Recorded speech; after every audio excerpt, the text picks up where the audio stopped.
Have you checked the children? Your little mad sometimes. Hi, I'm Chucky. Wanna play? Sometimes that is better. You're gonna need a bigger boat. Hey everyone, welcome back to the Horror Show. I'm Cecil Laird. Robert Duell. And we are back to do another Patreon review. This one requested by our big werewolf fan, Seth T. Miller. This is Bad Moon. And I'm actually really excited he requested this one. This is one that I hadn't seen in a really, really long time. And for some reason, I had confused it with a different werewolf movie that I didn't like when I was younger. And having rewatched this now, I really, really like this movie. I think the wolf is one of the best that we've seen in werewolf movies. And I really liked the small, the focused, compact storytelling. It didn't try and be wider than anything than one family dealing with one wolf, and I thought it was really fantastic. My overall thoughts are I really dig Bad Moon, and it's definitely, I would say it's probably top 5 werewolf movies for me. So, what about you, Robert? What are your overall thoughts on it? I am pretty much right there with you, man. Like, I remember renting this from Hollywood Video when I was a kid and whatnot. Yeah, it's like, it was one of those, like, parents had to watch it first and everything like that. And, like, as soon as, like, I was bugging the crap out of them for, like, watching, like, just a glimpse of this werewolf. Mm-hmm. And ever since, like, I loved this movie ever since. Nice. It's like, yeah, they were like, oh, this movie's dumb, whatever. I'm like, you guys just go away. Like, you don't do werewolf movies. They thought it was dumb? Oh, bummer. Oh, yeah, no, they didn't like it at all. Oh. At all. And it's like, no, I've loved this movie ever since I was a kid. And like, I'll honestly, like, I rewatch it at least a few times a year. Nice. Yeah, I can see why. It's definitely got that. It's definitely got a more like almost Spielbergian feel to it than a lot of than most other horror movies, because it's got the innocence of focusing on a direct family and only that family, and the kid, and specifically, it was the story of the family dog. Like, I thought the dog was just going to be a normal side character, but it ended up being really, a lot more focused on it. And, yeah, so I really dug it. And you explained last time we did this why, right? Yeah. So basically, the reason why the dog is the focal point is he is our main character. And this movie is actually based off of the book entitled Thor. And that which is the name of the dog. Yeah, yeah. And then the book is actually written by Wayne Smith. Oh, okay. Yeah, and then adapted by Eric Red and everything for the movie and whatnot, who also directed it. That's another one you're trying to get your hands on, right? Yep. That's a tough book to find, man. That's so funny that that's the case and that no publisher would want to reprint it or anything. I think also it might have had something maybe to do, like, it wasn't a very commercially successful movie when it came out. It more just over time, that cult following. So let's get into the story of it. Do you want to do the story real quick for this one? Yeah. Okay. So basically, the story is it opens up with our Uncle Ted, who is a botanist, I believe, or something, some sort of scientist, and he is out in the jungle with his wives. And all of a sudden, cue a vicious werewolf attack. Mm-hmm. He survives this attack, and then basically we meet a mother and son, and they get a call from Uncle Ted. He's back in town. They go and visit him. Things happen and everything. So basically, a few days later, Uncle Ted calls him with an issue, saying that he needs someplace to stay. Mm-hmm. After coming over, basically, the dog Thor starts noticing something very odd with Uncle Ted. Mm-hmm. It gets to the point of he's not sure whether to, like, obey, the family member or protect his pack, sort of thing, because he doesn't know what to do. He can't communicate with the family members.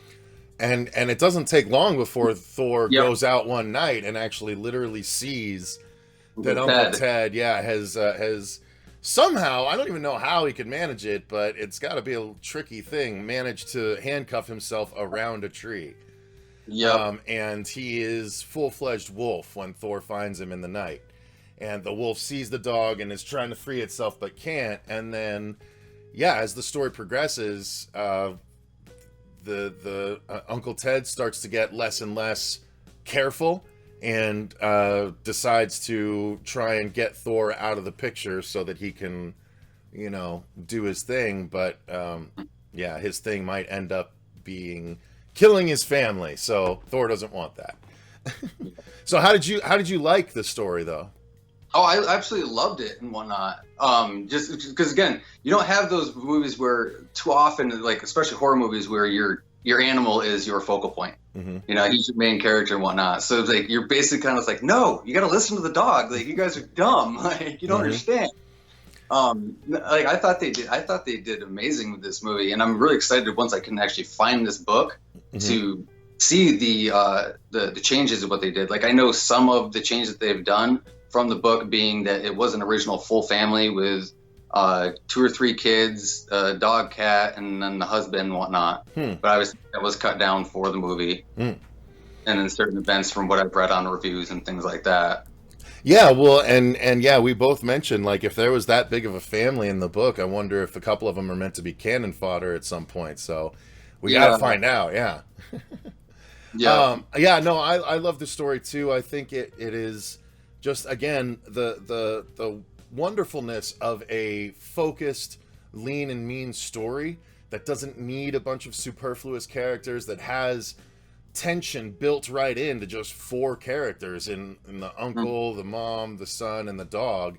Like that's amazing, and it makes for a really powerful movie. And so it's just a strong example of what movies should be: a lot of showing and less telling, and true investment and care for what's going on screen. And you definitely don't get that in many movies, let alone many horror movies, let alone even fewer werewolf movies.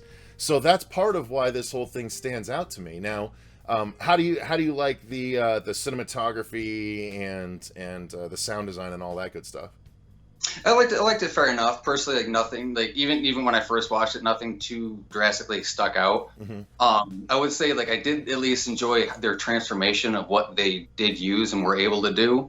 Because again, you've seen some pretty bad werewolf transformations in the day. Right. This wasn't even close to any of the worst ones. No, not at all. And cinematography wise, I do think it's interesting because it is focused so much on showing the, the dichotomy between seeing the world through the dog's eyes from a lower vantage point as to seeing the dog from the upper vantage point of the predator in Uncle Ted. So a lot of that does play into it, and it's interesting to see. But of course, we've been dancing around it, but the effects in this movie, there's not a ton of gore, but there doesn't really need to be, because it's the wolf that shines bright, and it's a wolf that they show in ironically enough bright lighting that you could see the flaws if they were there. But I really, this is the kind of werewolf that I am down for. I don't like the wolf man, the man made over with some fur on his face and stuff like that. That has never, ever scared me. This scares me. Giant wolves that are bipedal are scary to me. So I love this iteration of the wolf. What about for you? No, I'm exactly right there with you. And don't get me wrong, it's like American Werewolf in London was that staple of like what werewolves should look like. And a lot of them, they don't look nearly as what they used to be. Yeah, but no worries. Back fucking cats walking all over. Get the hell out of here. I'm here to make your audience seasick, though. yeah, basically. Shit. Okay, well, let's cut that back. The werewolf suit. Oh yeah, the werewolf suit. So no, actually, I absolutely love this movie, especially for strictly the werewolf suit itself. Because it what this movie is, so does the movie. It's not shying away from what it looks like, and that's one of the biggest things I love. And with talking about like the werewolf suit, American Werewolf in London was the original staple of what a werewolf should look like, at least for modern horror movies. And with this, like you mentioned, the bipedal werewolves and everything like that too, as long as you keep the correct build, you will have an effectively scary werewolf. And with this movie, especially as being a kid, it actually scared the crap out of me. Mm-hmm. No, and I can understand why. I mean, that again, the cinematography comes into play because oftentimes the wolf is shot from a low angle, so they're making it from the angle that a kid would be seeing it from as well, right? So you get that upper angle where the thing is like trying to rip itself free, and it like turns and looks at the camera and it's like ah, and as a kid you'd be like ah, you know, like yeah, I can see why. Yeah, because that camera shot is literally right up to its face and whatnot, and even the between just like the simple like lip and eye movements and everything during the snarls, it's so effective. It is, yeah, because it's got the brows and it's got the snarls and all that. It's fully emotive, you know. Like wolf suits are only good and they only really focus on the face if they've got that emotiveness to them. If not, they generally only show them like moving and, you know, nailing people out of the shot. They never really focus on the heads or anything, but this one does because they know that it's a quality product, and I definitely think, yes, please, I would love more of it. So, oh yeah, you definitely could tell that they had pride in their work and they were happy with what they did, especially with how much that they were showing this werewolf. Yeah, 100%. Yep. So, yeah, I mean, ultimately, obviously, we really like Bad Moon, you guys. If you haven't seen Bad Moon, definitely change that as soon as possible.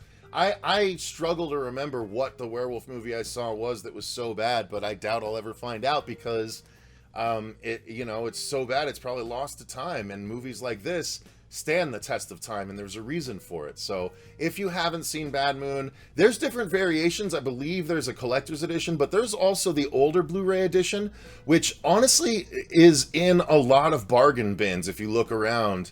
You'll have like a $7.99 Bad Wolf Blu-ray. Pick that up. That is so worth it. It's the cost of it's what's gonna cost you to rent it anyway, and then you'll have the physical media, and it won't fall off your streaming service ever. So, I definitely think Bad Moon is worth checking out if you haven't yet. Any final thoughts from you on it, Robert? Honestly, yeah, no, I'm pretty much right there with you. If you guys haven't seen this movie, go check it out. For one thing, I want to point out, if you didn't know, the son Brett is actually basically known from Dennis the Menace. Oh, was he Dennis? Yeah. Oh yeah. Wow. Okay. With Walter Matthau. Yep. Mason Gamble, his name was. Yeah. I didn't make that connection. That's funny. Yeah, that's Dennis. And then actually his mother, Meryl Hemingway, is actually Ernest Hemingway's daughter. Oh, or granddaughter. Wow. Sorry. Jeez. Yeah. Good Lord. Wow. Okay. So she looked at that and she was like, well, the writing's passable, I suppose. Yeah, and that's also too, I think, what definitely helped with carrying the story and getting you better invested in the characters. Yeah. You had a good cast. Yeah. Like Michael Pare and everything like that. He's known for like a few things. Mainly it's a lot of direct-to-video kind of stuff. Like, is that who it is? Michael Pare? That's who that dude is? Yeah, Ted. Ted. That's funny. Yep. Michael Pare has been in a lot of oh god, I'm gonna massacre his first name, but his last name's Cersei. He does a lot of direct-to-DVD, VOD stuff, and he's been. Yeah. I know he was in the Blood Rain movies and everything, and then the Philadelphia Experiment back in '82. Yeah. He was good. He was good in the movie. Yeah. So. Yeah, and that's again too. It's like your actors and your writing is what's gonna carry your movie the best, and you got a good cast of characters. People do good writing, you're gonna have a great movie, and this is what that is. Personally, like, I loved this werewolf movie. Yeah, it's an excellent example. Again, in my top 5 werewolf movies, so I highly recommend. I don't know, maybe we should do a top 5 werewolf movies after doing these, because I've got my top 4 right off the bat, and I think I could get a 5th pretty easily. So why don't you guys let us know what your thoughts are in those comments down below, or like I said, let me know if you haven't seen it. Thank you very much to our patron Seth T. Miller for requesting this one. It was wonderful to revisit, and I'm very glad I did, because now it has assured its place in that top 5. So thank you again, Seth. And if you guys want to become a patron, the link to that is in the description box down below. While you're down there, if you enjoyed this video, click the like button and subscribe, so that way you don't miss further reviews going forward. But until next time, I've been Cecil Laird. I'm Robert Duell. And remember, stay scared. Stay scared.